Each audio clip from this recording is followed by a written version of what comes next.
Hey, it must be time for pedal of the day.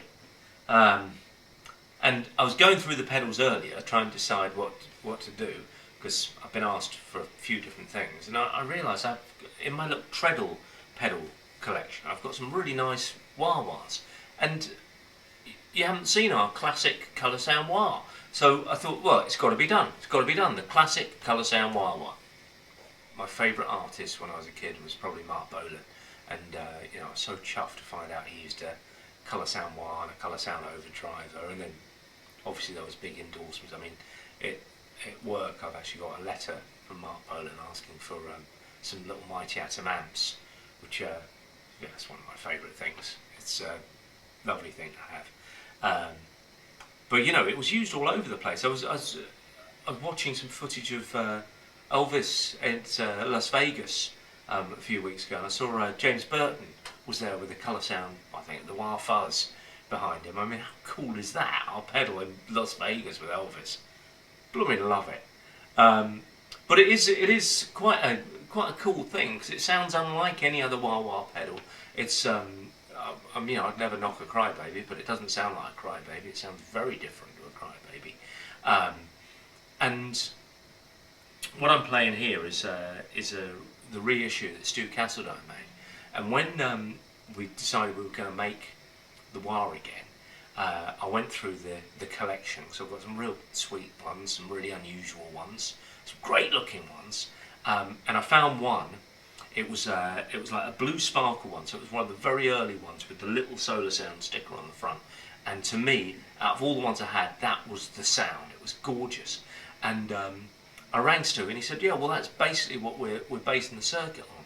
He sent the prototype over, and the guy's a genius. He just nailed it. I hadn't even sent him the pedal. He nailed it. It was just a fantastic moment. So back then it was called the Wow pedal and the Wow Fuzz.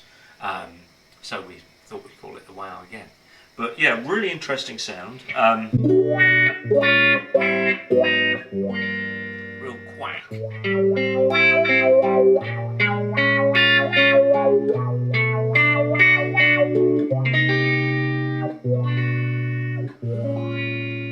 I suppose when this came out, they weren't even sure what people were going to use Wah for. Was it just going to be a tone control behind another pedal or before your amp? Or were they going to get funky?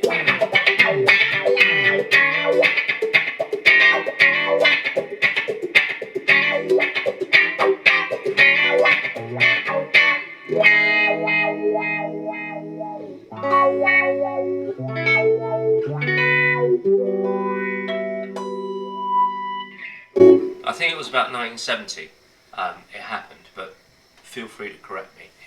I don't pretend to be the oracle. This particular one, I just wanted to show you this, because I love things like this. For some reason, the treadle grip is on sideways and not even straight. That doesn't happen very often. In fact, I've never seen it on any Colorsound pedal, so I'll probably keep this one in the archive. I just think it's wicked. Sideways treadle. I love it when I get things through and they're a bit odd. I mean, my copy of Level and Attack, not this one, I've got my own personal copy of Level and Attack. It's printed upside down inside. Either that or I had it the wrong way up.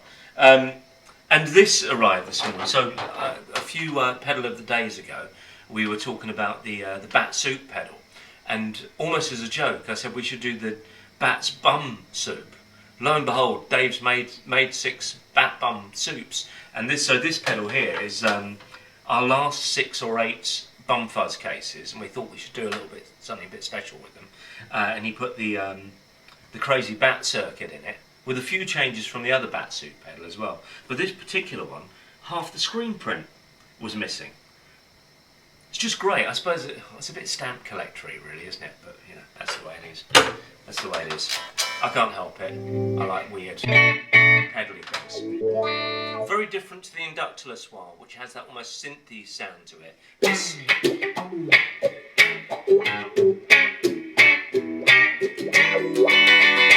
This has a real quack.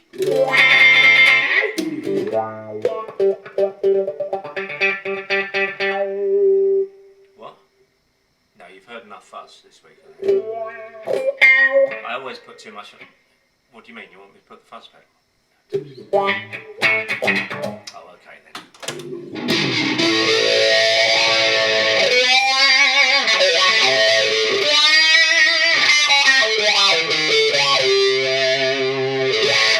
Now, the interesting thing about that is I've put the wah before the fuzz. So usually you'll always go into your fuzz first and then wah your fuzz. But this pedal here, because of the way it boosts the treble, it absolutely rips your head off. Whereas here, when you put the wah first,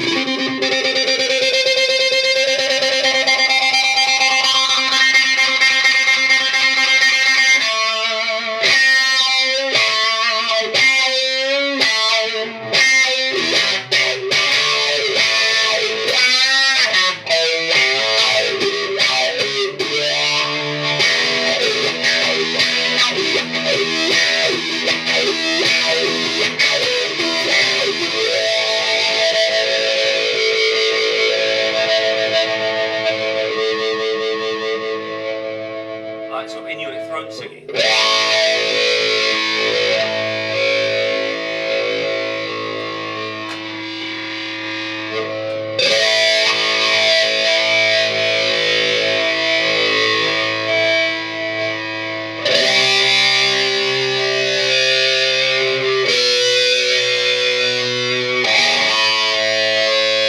Anyway, we're meant to be talking about the wah wah pedal.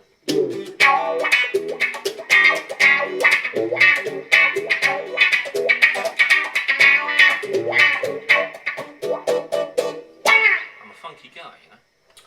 Why does it sound so good? It's because of Stu's attention to detail. Stu, if you need to find him, is I think he owns wah.co.uk, and he is king of the inductors. So the key to a great wah wah, or a wah wah like this, with an inductor in it, is the inductor. And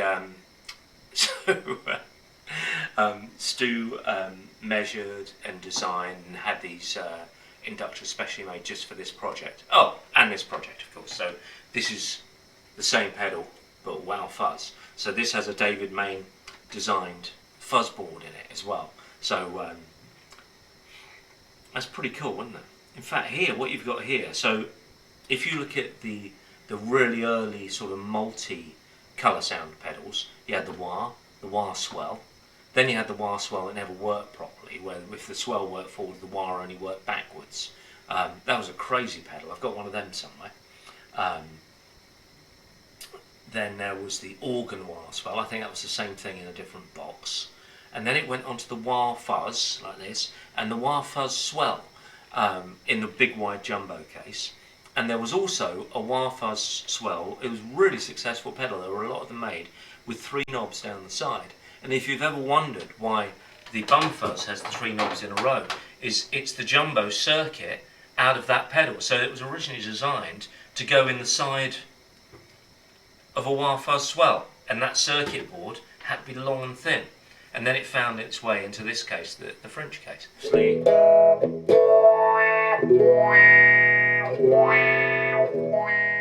It's one of the wah wah's probably one of the most widely used effects over the years, and I think the Crybaby is the biggest selling pedal of all time.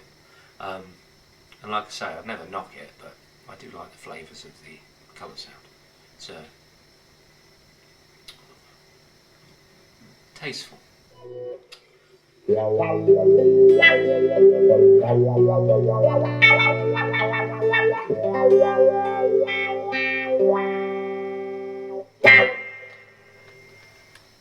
Happy pedal of the day, everyone, and see y'all next time.